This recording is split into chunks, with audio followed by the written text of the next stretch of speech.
শুক্রবার রাবার শিল্প রক্ষা শ্রমিকদের কাজ মজুরি বৃদ্ধির দাবিতে ত্রিপুরা রাবার শ্রমিক ইউনিয়ন সিআইটিউর উদ্যোগে আগরতলা উত্তর গেট সংলগ্ন এলাকা থেকে বিক্ষোভ মিছিল সহ সার্কিট হাউস এলাকায় একটি সভার আয়োজন করা হয়। উপস্থিত ছিলেন প্রাক্তন বিদ্যুৎ মন্ত্রী মানিক দে সহ অন্যান্যরা। 12 দফা দাবিতে ত্রিপুরা রাবার শ্রমিক ইউনিয়ন আজকে শিল্প দপ্তর এবং টিএফডিসির কাছে যাচ্ছে। রাজ্যের রাবার শিল্পকে ধ্বংস করে দিয়েছে। বর্তমান সরকার ক্ষমতা আসার পর রাবারের দাম পড়ে গেছে, বাগানের জায়গাগুলো জবরদখল হচ্ছে, লুটেরা জায়গা নিয়ে যাচ্ছে, টিএফডিসি থেকে ধ্বংসের কিনারায় নিয়ে গেছেন।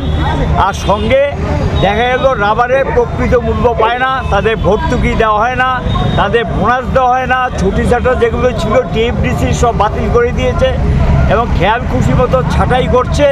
গত 7 বছর 7.5 বছর মধ্যে মজুরি তেমন বাড়ায়নি। চরম এবং এই রাজ্যে একমাত্র মানুষের আর্থিক অবস্থা পরিবর্তন ঘটিয়েছে রাবার শিল্প এবং গোটা রাজ্যের অর্থনীতিকে শক্তিশালী করেছে। আজকে সেই রাবার শিল্প এই বর্তমান বিজেপি সরকারের ক্ষমতা আসার পর আজকে রাবার শিল্পকে ধ্বংসের কিনারে নিয়ে যাচ্ছে। কেন্দ্র সরকার, রাজ্য সরকার তার শিল্পনীতির জন্য এই সর্বনাশ হচ্ছে।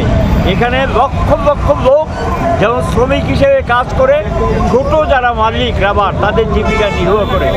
আমরা চাইছি রাবার শিল্পকে রক্ষা করতে হবে এবং রাবারের সঙ্গে যুক্ত শ্রমিকদের রক্ষা করতে হবে।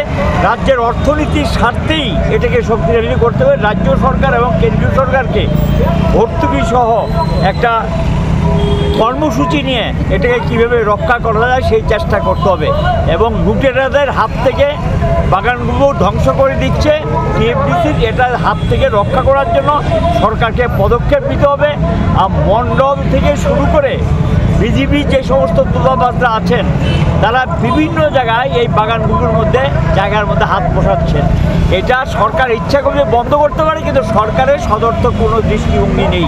এটারই প্রতিবাদে আজকের এই মিছিল সংগঠিত।